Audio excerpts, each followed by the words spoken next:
ഹിന്ദു വംശഹത്യ ലക്ഷ്യമിട്ടുള്ള മാറാട് കൂട്ടക്കൊല നടന്നിട്ട് 22 വർഷം.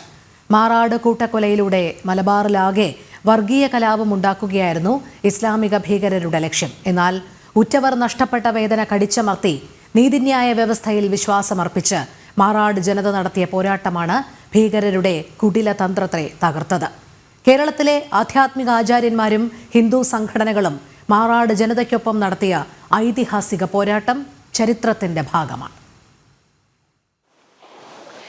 ഇസ്ലാമിക തീവ്രവാദികളുടെ തന്ത്രം തകർത്തെങ്കിലും ഭീകരർ ആസൂത്രണം ചെയ്ത് നടപ്പിലാക്കിയ ഹിന്ദു കൂട്ടക്കൊലയുടെ നടുക്കുന്നോർമ്മയിലാണ് മാറാടിന്റെ മണ്ണിപ്പോഴും. ഭീകരരുടെ വർഗീയ വിഷം പുരട്ടിയ കൊലക്കത്തിയിൽ അന്ന് പൊലിഞ്ഞത് 8 ജീവനുകളാണ്.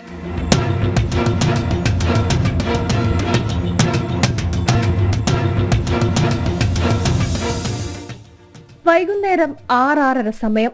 ജോലി കഴിഞ്ഞെത്തിയ മത്സ്യത്തൊഴിലാളികൾ പരസ്പരം കുശലം പറഞ്ഞ് വിശ്രമിച്ചിരുന്ന നേരത്താണ് മതം നോക്കി നെറ്റിയിലെ കുറി നോക്കി ഒരു സംഘം ഇസ്ലാം മത തീവ്രവാദികൾ മാറാട് കടപ്പുറത്തേക്ക് വടിവാളുമായി ഇരച്ചെത്തിയത്. മുന്നിൽ കണ്ടവരെ നിർദാക്ഷിണ്യം അരിഞ്ഞു വീഴ്ത്തി. ചന്ദ്രൻ, ദാസൻ, ഗോപാലൻ, കൃഷ്ണൻ, മാധവൻ, പ്രജീഷ്, പുഷ്പരാജ്, സന്തോഷ് എന്നിങ്ങനെ 8 പേർ തൽക്ഷണം കൊല്ലപ്പെടുകയും 15 പേർക്ക് ഗുരുതരമായി പരിക്കേൽക്കുകയും ചെയ്തു. മാറാട് കടൽത്തീരം ചോരയിൽ മുങ്ങിയ മണിക്കൂറുകളായിരുന്നു പിന്നീട്. ഒരു വെള്ളിയാഴ്ച ദിവസമാണ്. എല്ലാവരും പള്ളിയിൽ നിന്ന് ഇറങ്ങുന്ന സമയത്ത് ഇവർ ഓരോ ബാച്ചിലെയും ഓരോ വീട്ടിലും കയറി ഇരുന്ന് എല്ലാവരും പണിക്ക് പോയി വന്ന സമയത്ത് ബിസലടിച്ച് കണ്ട് തുടങ്ങിയ ഒരു ഈ സൂര്യൻ അസ്തമിക്കുന്ന സമയത്ത് ഞങ്ങൾ ഈ പണി കഴിഞ്ഞ് തന്ന കടപ്പുറമൊക്കെ പണി കഴിഞ്ഞാൽ എല്ലാവരും വേഗം കുളിച്ചു വന്നിങ്ങോട്ട് കടപ്പുറം വരും. ആ സമയത്തെല്ലാം വന്നാണ് സമയം പെട്ടെന്ന് ഒച്ച കേട്ട് എല്ലാവരും കൂടി ഈ കടയിലുള്ള ഒരാൾ മരണപ്പെട്ടിന്. ഞാൻ അങ്ങോട്ടൊക്കെ ഒച്ച കേട്ട് ഇങ്ങനെ കേക്കോട്ടൊക്കെ ഓടിയതാണ്. അങ്ങനെ മഴ കൊണ്ട് രണ്ടും വെട്ടുപിടിങ്ങി. ഇപ്പം അതൊക്കെ ബുദ്ധിമുട്ട് നിൽക്കാൻ വരെ പറ്റാത്ത അവസ്ഥയാണ്. ഭക്ഷണപ്പൊതി കയ്യിലേൽപ്പിച്ചു മടങ്ങിയ പ്രിയതമൻ ദാസന്റെ മരണവും അന്ന് നടന്ന കൊടും ക്രൂരതയും തളർത്തിക്കളഞ്ഞതാണ് സൗമിനിയെ. വിട്ട് കുടുങ്ങിട്ട് പോകാൻ വരുന്നത് ഇങ്ങോട്ടേക്കാണ് ഓടി രക്ഷപ്പെടാൻ ചെയ്യുന്നത്. അപ്പോൾ ഇവിടെ വന്നപ്പോൾ തുണി രക്തത്തിൽ മുങ്ങിക്കണം. അപ്പോൾ ആ വീട്ടിൽ ഒരാൾ തുണി മാറ്റി കൊടുത്തു. അപ്പോൾ ഞാൻ സംഭവം ചോദിച്ചപ്പോൾ ഞാൻ കണ്ടുകൊണ്ട് ദാസേട്ടൻ വരുന്നത് ഞാൻ കണ്ടതാണ്. അപ്പോൾ ഇത് ഞാൻ മിണ്ടിയില്ല, അങ്ങനെ സംഭവം ഉണ്ട്, ഞാൻ പോകേണ്ട എന്നുള്ളതിൽ ഇവിടെ നിന്നോട്ടെന്ന് വിചാരിച്ചു. പിന്നെ എങ്ങനെ അവിടെ എത്തിപ്പെട്ടെന്ന് കണ്ടിട്ടില്ല. ഇല്ല, കുറച്ച് സമയത്തുള്ള അങ്ങോട്ട് പോകാൻ തന്നെ വെട്ടും കുടുങ്ങി. പിന്നെ ഞാനൊന്നും അറിയില്ല. അപ്പോൾ വിളക്ക് കത്തിക്കണ സമയം അപ്പോഴാണ് കൂട്ട ബാങ്ക് വിളി, വടക്ക് ഭാഗത്തു നിന്ന് ഇങ്ങനെ എന്താ സംഭവിക്കുന്നുണ്ട് എന്നുള്ളതിൻ്റെ ആളുകൾ ഇങ്ങനെ ഓടിയിട്ട് പറയണ്. വാതിൽ തുറന്ന് മൂപ്പര് പുറത്തേക്ക് ഇറങ്ങിയപ്പോഴാണ് മൂപ്പര് വെട്ട് കൊണ്ടത് കയ്യിൽ തലക്കൊക്കെ. പുഷ്പ കുളിച്ച് പോകാൻ നേരത്ത് ഇവർ 6 മണിക്ക് ഇത് ചെയ്യാനുള്ള പദ്ധതിയാണ് ഇട്ടത്. അപ്പോൾ പുഷ്പ നേരത്തെ വന്ന് കുളിച്ച് പോകാൻ നേരത്ത് ഇവർ അന്നേരം എല്ലാവർക്കും ഫോൺ ചെയ്ത് നമ്മളിവിടെ ഒക്കെ ഉണ്ടായിരുന്നു. എല്ലാ സ്ഥലത്തു നിന്നും പറഞ്ഞിട്ടിട്ട് ഇറങ്ങിങ്ങാണ്ട് കാണുന്ന ആൾക്കാരെ ഒക്കെ വെട്ടി. 75 ദിവസം ഒന്നറിയാത്ത നമ്മളൊക്കെ ജയിലിൽ കിടക്കേണ്ടിയായിരുന്നു. അവർ ഒരാളെ 2 ആളെ 10 ആളെ വെട്ടാൻ വേണ്ടിയല്ല, ഇവിടുത്തെ ഉന്മൂലനം ചെയ്യാൻ വേണ്ടിയാണ് അവരെ പരിപാടി നടത്തിയത്. നോക്കുമ്പോൾ അവരെ കണക്കൂടലും തെറ്റിപ്പോൾ. അല്ലാണ്ട് ഇവിടുത്തെ മുസ്ലിംസിന് 1000കണക്കിന് ബോംബ് കൊടുത്ത് കിട്ടിയത്.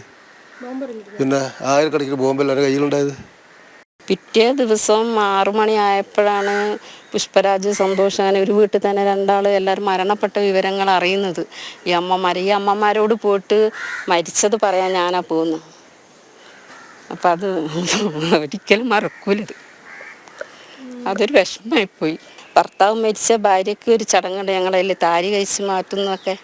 അപ്പം അവരെ അടുത്ത് അതിന് ചെല്ലുമ്പോഴാണ് അവരറിയുന്നത് എൻ്റെ ഭർത്താവ് മരിച്ചല്ലോ എന്ന് അറിയുന്നത്. ചന്ദ്ര എന്ന് പറഞ്ഞ അവരെ ഭാര്യയൊക്കെ അന്നേരമാണ് അറിയുന്നത്. പുഷ്പരാജിൻ്റെ ഭാര്യ അന്നേരമായിരിക്കും അറിയുന്നത്, മറ്റവർക്ക് അറിയില്ല. മറ്റവർ പിന്നെ ഇതിനെപ്പറ്റിയൊന്നും അറിയില്ല. കല്യാണം കഴിഞ്ഞ് സന്തോഷിൻ്റെ കല്യാണം കഴിഞ്ഞ് 2 ദിവസം കഴിഞ്ഞപ്പോഴാണല്ലോ.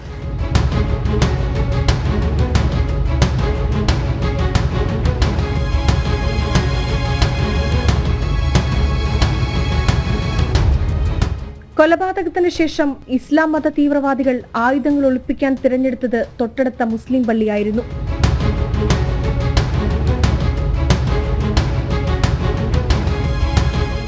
ഇതറിഞ്ഞ് പള്ളിയിലേക്കെത്തിയ പോലീസുകാരെ പള്ളിയിൽ കയറാൻ അനുവദിക്കാതെ മുസ്ലിം സ്ത്രീകൾ തടഞ്ഞു നിർത്തി.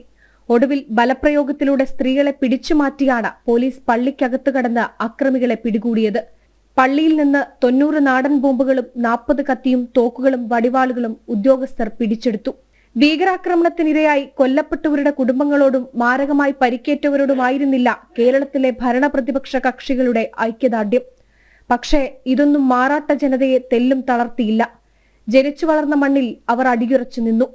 കടലോരത്തെ ഹിന്ദു സമൂഹത്തെ ആട്ടിപ്പായിക്കുകയായിരുന്നു കലാപകാരികൾ ലക്ഷ്യം വെച്ചത്. എന്നാൽ നടന്നത് മറിച്ചായിരുന്നു. കേരളത്തിന്റെ തീരപ്രദേശങ്ങളിൽ ഭീകരവാദ സംഘടനകൾ ഹിന്ദു ഉന്മൂലനത്തിന് പദ്ധതിയിട്ടതായും രാഷ്ട്രവിരുദ്ധ പ്രവർത്തനങ്ങൾ നിർബാധം നടത്തുന്നതായും ഉദ്യോഗസ്ഥർ സ്ഥിരീകരിച്ചതിന് പിന്നാലെയാണ് മാറാട് ഹിന്ദു കൂട്ടക്കൊല പൊട്ടിപ്പുറപ്പെട്ടത്. നേരത്തെയും ഇത്തരത്തിലുള്ള ആസൂത്രിതമായ ആക്രമണം നടന്നിരുന്നു.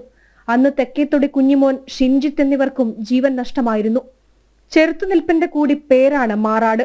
ഇസ്ലാം മത തീവ്രവാദികൾ ഉന്മൂലനം ചെയ്യാൻ ശ്രമിച്ചപ്പോൾ അതിനെ പൊരുതി തോൽപ്പിച്ചവരുടെ നാട്.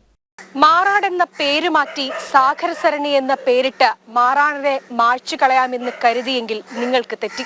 അതുകൊണ്ടൊന്നും ഒരു ജനതയുടെ മനോവീര്യത്തെ തകർക്കാൻ നിങ്ങൾക്കാവില്ല. മാറാട് നിന്നും ക്യാമറമാൻ ശശികുമാറിനൊപ്പം അനഘ ഹർഷൻ, ജനം.